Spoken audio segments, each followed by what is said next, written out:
It all started when I was probably about 4 or 5 years old, and my parents had cabins on Lake Pokegama. We were coming up to Pine City in the summertime, and we started going to the county fairs, and that was the first time I ever saw a derby. Well, I'm always pretty much thinking derby all year round. You got to start planning basically at the end of one year. You're already planning for the next year, what you want to run, what classes, what vehicles you have, what ones you got to find. You start in the winter time usually.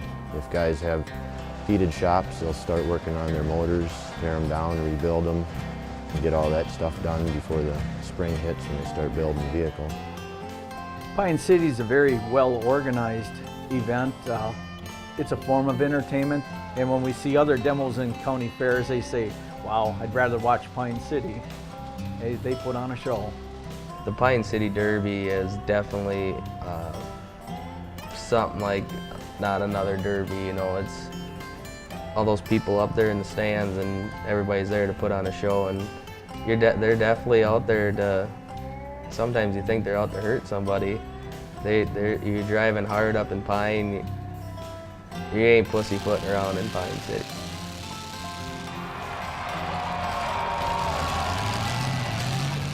Pine City by far is the best derby. It's the hardest hitting, it's the best cars, the guys spend more money in Pine City on their cars for Pine City show than they do in.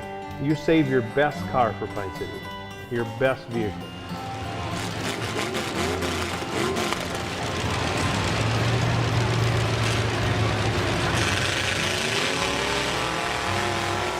Well, for me, it's where the hardest drivers are. It's everybody putting their time and everything they got into that car. You know, everybody's going as hard as they can out there, not necessarily to win, but they're just there to put on a show. And I think it's kind of like all-star wrestling, is the fans that hate you are probably as much as the ones that like you. And I think I took more pride probably in the people that hated me than the ones that liked me. The Pine City Derby is special because you got thousands of people that are watching right there next to the ring. If at night you got the lights shining down on you, when you're making hits you can hear the crowd over the roar of the motor. The fact of the matter of being so rough is they're there to win it. Every driver is there to win Pine City.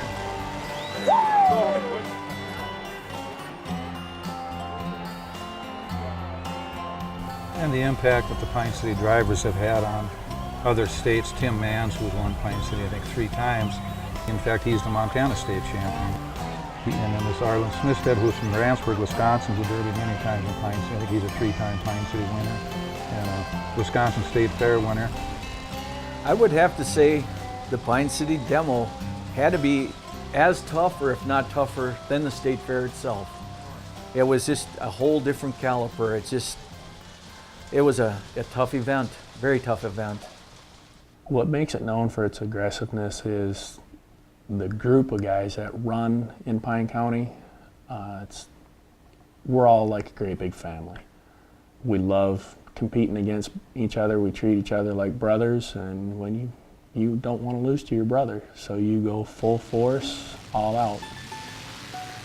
The funny part is you can go out in the arena and they can be, I don't know if you're your enemy, but you can go after them, hit them. No matter if you wiped out their car or not, a lot of them will shake your hand and smile.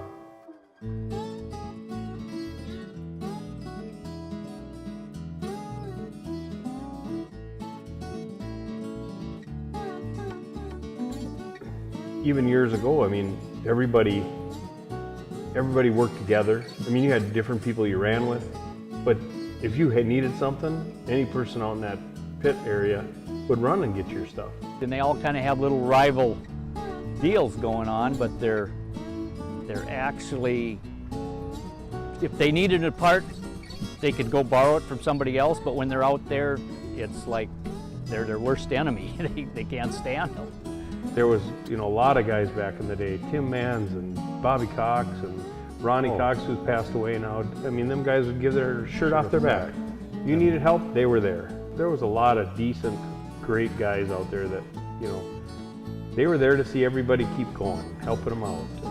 And they're still there. I mean, there ain't one of them guys that if you said, hey, I really need some help, they'd come over and give you a hand. Without the help that we get for this, we couldn't run this. All these people basically have to be here to make this work.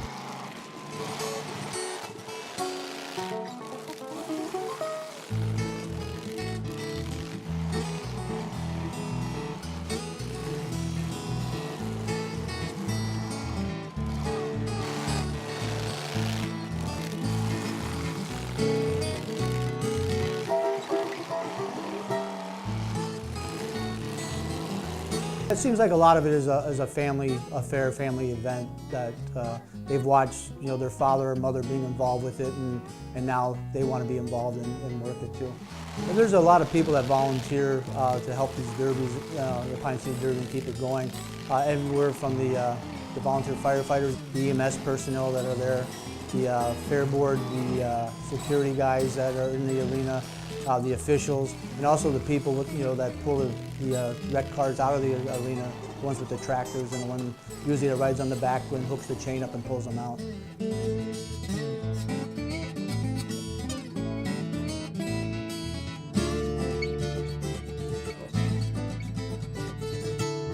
I ran derby for many years and then got into pulling cars out. It's more of an easygoing, fun time for me to participate. It's cheaper too. It's a lot cheaper.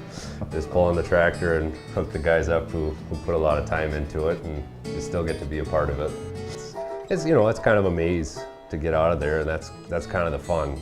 That's kind of the underlying competition between the drivers and the hookers, is who can get the most cars out of a heat. It takes a large amount of people to handle it, and if the volunteers aren't there, it doesn't succeed. There's a few different people I know on different fair boards say they don't have the volunteers, they can't get them, and they're having a lot of trouble keeping up with everything, whether it be grounds, whether it be cleaning up before or afterwards, whether it's putting the derby arena back together after the truck pull, things like that. And you can ask any fair board member, and without that, it will not succeed. If you want to call it a gang or whatever it is, or a clique, but that didn't tend to get in. We had our city rivalries. We had Brammer City and all that, and of course Grantsburg, but the gang part didn't start until later.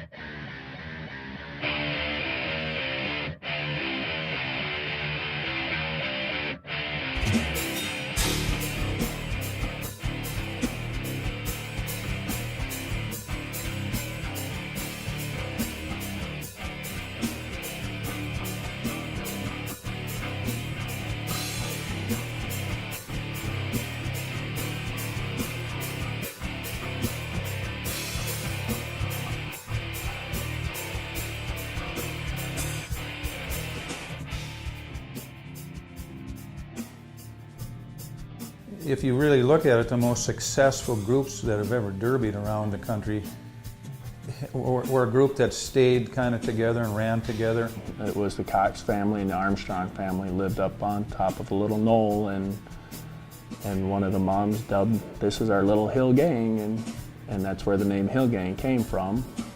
You know, the hill gang was over the hill because they lived at their folks' place, and they had no gravel pit, so they were over the hill and the gravel pit is where. And we were over the belt because your belly's always hanging over your belt. The different gangs and groups of derby, and it used to be Gray's Construction, now they're Rock Hard Racing. There's Castonics for Keys Towing. He's got a group of guys from Hinckley, Sandstone, Finlayson area. There's the Farm Boys Incorporated. There's Lossies from Cambridge. They come over with cars just for Pine City so they can run against the Castonics, they can run against Castellinos. The gang that my older brother started in 2001 was the WRB gang, which stands for West Rock Boys. There was a local gang here called the Rat Pack. They were winning everything. So we decided to build a couple little cars. we got to where we could take them out. So it was them against us. They had their gang, we had ours. Either they won or we won, and be darned if they were gonna win. There's 120 cars out there, and most of them are paired up with somebody. They're painted the same, so it's cool. Team driving, some derbies say you can't do it, some say nothing against it. Everybody's got somebody they're gonna run with. There's a lot of different teams out there that you gotta try taking out if you're out there by yourself, because they're gonna be after you and you're gonna be the odd man out. I think the best ones that do it very well are the Gray Boys. They like to team up on people, but it makes for a good show. When you're running by yourself, you don't have to worry about hitting anybody else that you're teamed up with, versus running with other people and having to slow down or stop or whatever because you don't want to hit them. I would much rather play by myself because then you can hit everybody. My strategy for driving was pretty much just go out there and wreck something. Wreck someone, wreck me, one or two. Just put on a show for the crowd. When the Hill Gang goes out into an arena, it's kind of we kind of try not to hit each other, but if you're in the way, I'm gonna hit you. For me, it's, just keep going, stay out of the corners, Everybody will always tell you, you don't want to get caught up in a mess and get stuck in there. You want to be out, moving, hitting. I like the front end shots because then you get to look each other in the eyes as you're coming at each other and really try and pick each other apart that way, but it's always fun. When you hit somebody, you just got to make sure to hit them as square as possible. It's hard to do out there because it's pretty slick. You're sliding around quite a bit. You can have a good car, but unless you get a little bit of luck in there, you might not have it. And another old saying is, you want to be the hammer, not the nail. So if you're the one if you're the aggressor, you haven't lost a tire or anything or snapped an axle, you want to be the hammer. You want to do the hitting instead of taking the hits, So.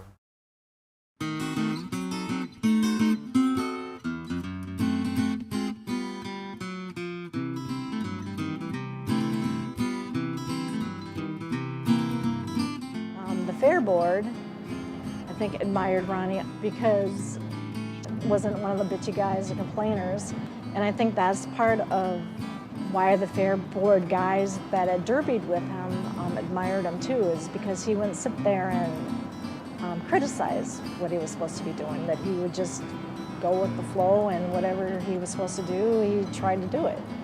I remember one guy came up to me last year. He wanted to talk to me. He waved me over to his car to tell me that since they were little kids, that they'd come to the Pine City Derby just to watch him run, because he just had a grin from one ear to the other, totally enjoyed it and had a good time. And they said that Ronnie was their inspiration. It was pretty amazing when they did the number 2 on the grandstand in his memory with the wings on it, because he just loved the Pine County Fair.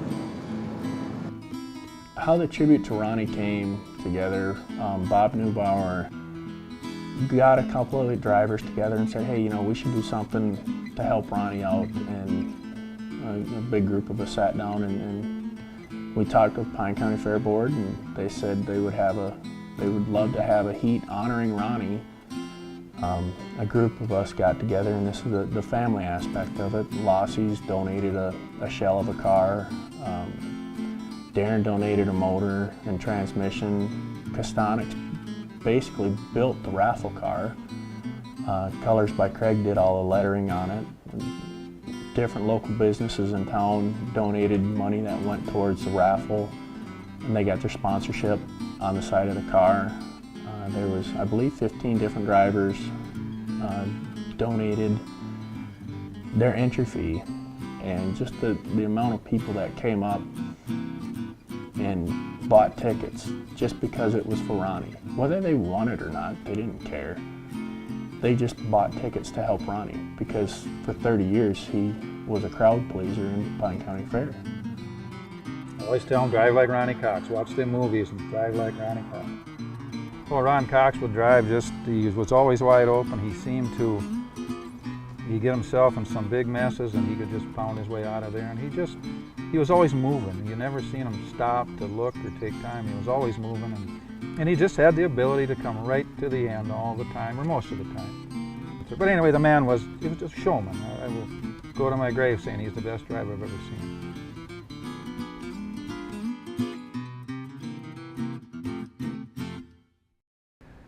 Derbying has a lot of set of rules that you can and cannot do. A lot of people push the rules, people don't follow them, people do follow them. We've probably got 15 guys that help us judge. So we bring in the guys that build the cars and they check them, and if they tell them there's something to cut, they either cut it or we don't let them run.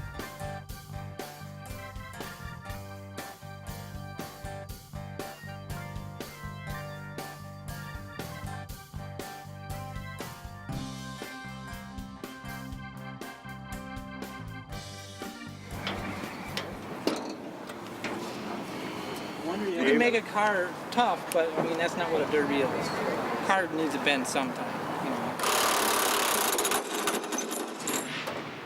Yeah, but I just gotta take the section out, so I can choose where I want. Yep.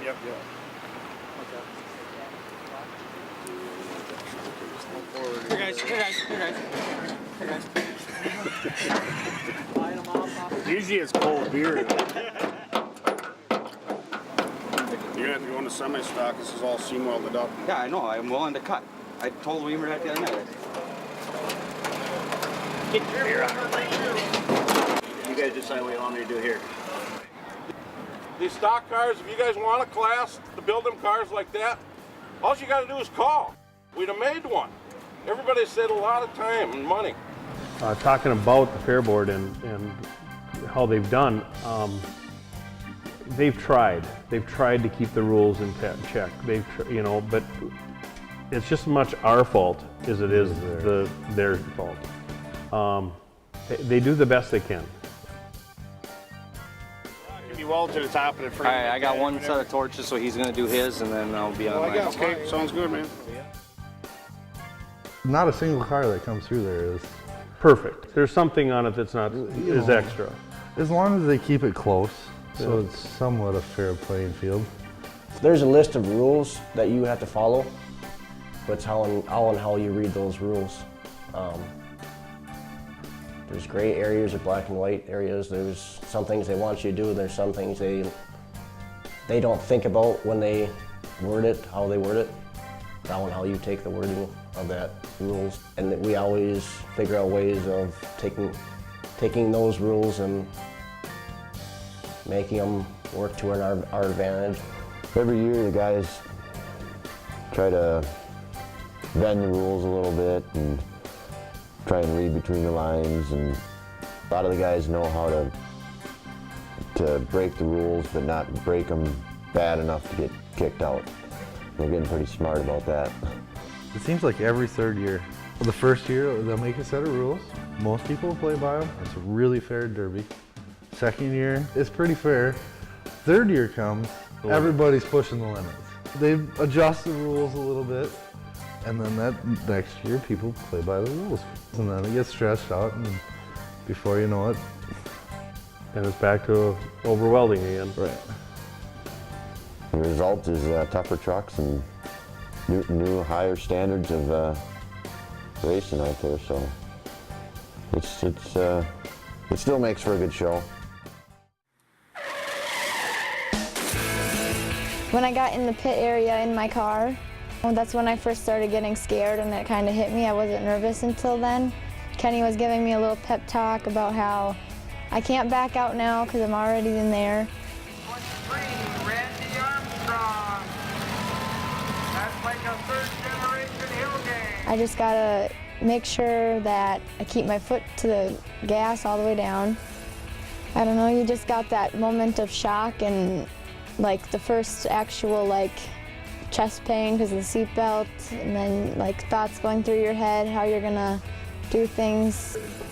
I've wanted to derby since I've been old enough to comprehend what my dad was doing on the cars.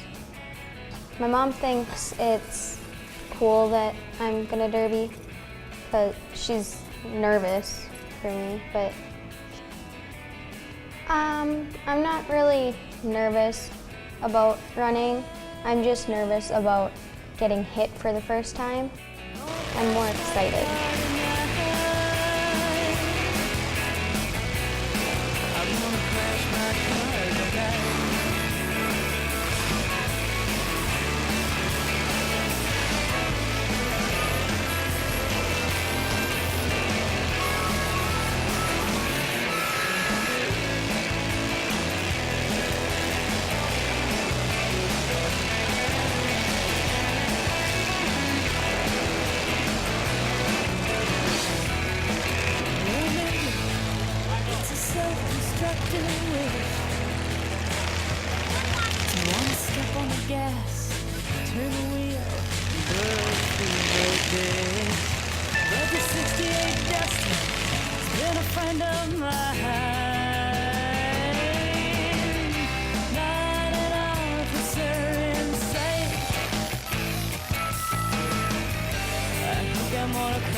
When the derby was done, everybody got out of their cars. They kind of shook each other's hands.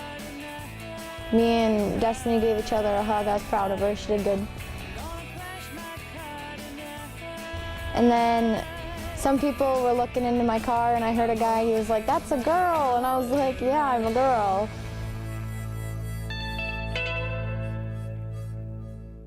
Well, we have a lot of different classes now. Sometimes it seems like there's too many. It used to be there was just one class, cars. That was it. Everything got mixed in together. There was Imperials in there with Fords and Plymouths and Oldsmobiles. But now, you know, you start out with the chain class, which in theory is pretty basic derby car. You got chain the doors, hood and trunk. Then you go up to the so-called stock class, where you can put the braces inside the car, weld the doors shut, weld the motor down, weld the bumper on. And of course you got little cars and small pickups and big pickups. With the Imperials, pretty much anything goes, which is ridiculous because those are the strongest production cars made anyway. Last summer I looked at one in Pine City, had square tubing welded all over, in front of it, inside it, to where it won't bend anywhere. Basically you go until somebody runs out of gas. Everybody had their own deal for a while, their own little patent, their own little twist in the game. But everybody seemed to have their own little idea. Water-filled tires, screws in the rims to keep them from spinning, Bobcat tires, all kinds of different things to gain another edge. So the rivalry was about competitiveness, who can make the game better, who can outlast somebody in the ring was huge. I remember when Albright Earhart and Ben Sauter had been down to Anoka County Fair, and they saw a demolition derby, and they says, "Well, we ought to give that a try." And we had a demolition derby with as they were, no welding or anything. So it's been an evolution, and I don't know how many kids have learned how to weld and pull wrenches and tune up carburetors, and all of a sudden Dad's got into it, and the darn thing just developed into a competition.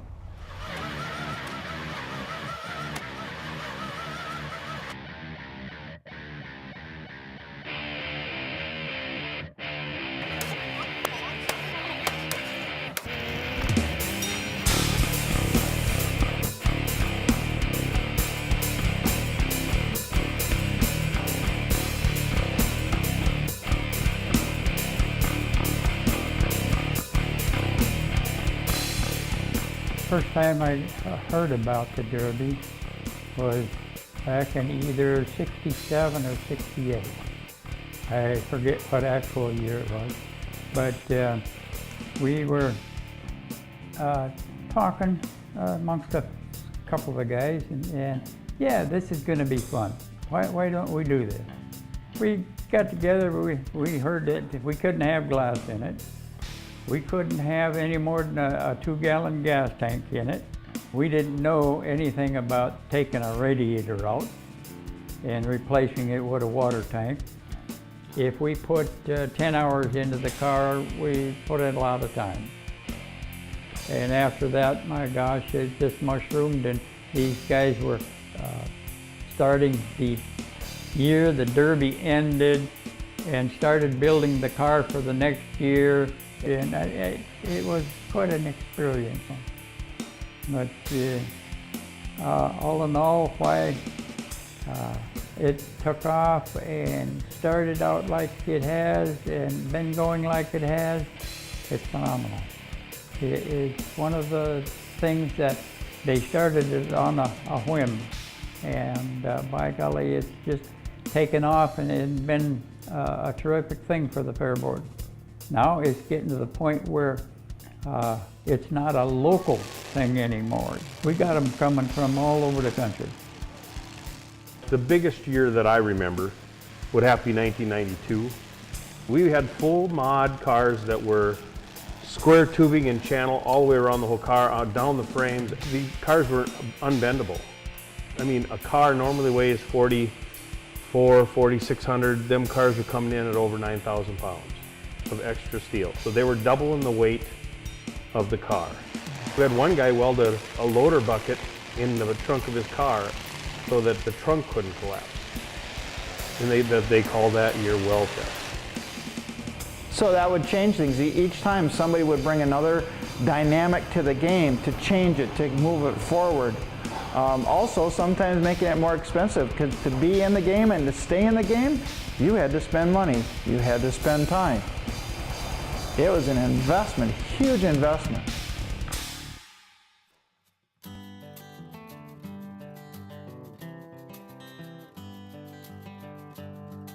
There's a lot of things that have changed. The cost has gone up a lot because of the modern technology and competition. I think the Demo Derby is changing and will have to continue to change because of the types of cars that are available now.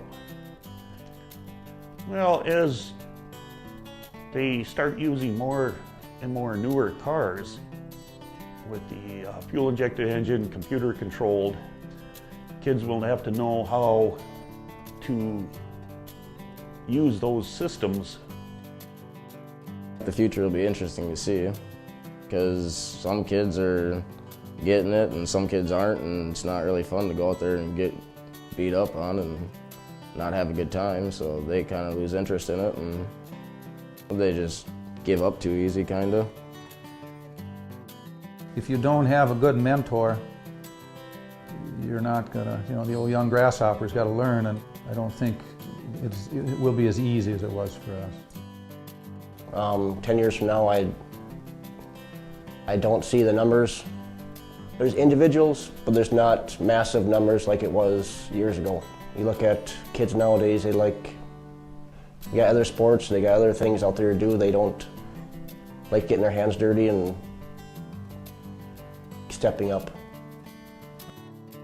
It will wane, it will start to disappear. Maybe the word derby itself will have to change to something that isn't totally demolition. I think that might be an avenue for these fair boards and fundraising organizations to do. A lot of praise has to go to the drivers that started the whole thing. They don't know it, but they've made major contributions just by getting things going. They wanted to crash cars. They had no idea it would become a true sport.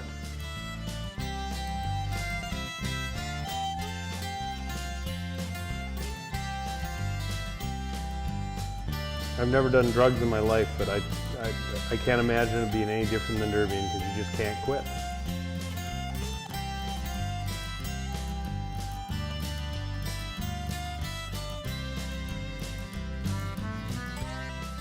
I honestly have never found a better adrenaline rush than smashing cars.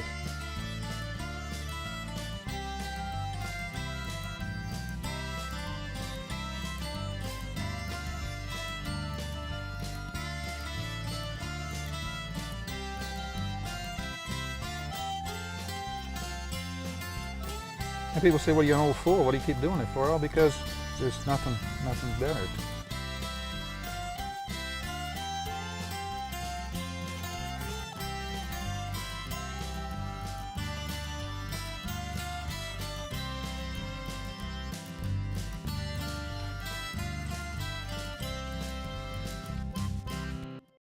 Well, as long as there are cars available, there will be drivers that will want to smash them up. And I believe there will be people that will want to watch them.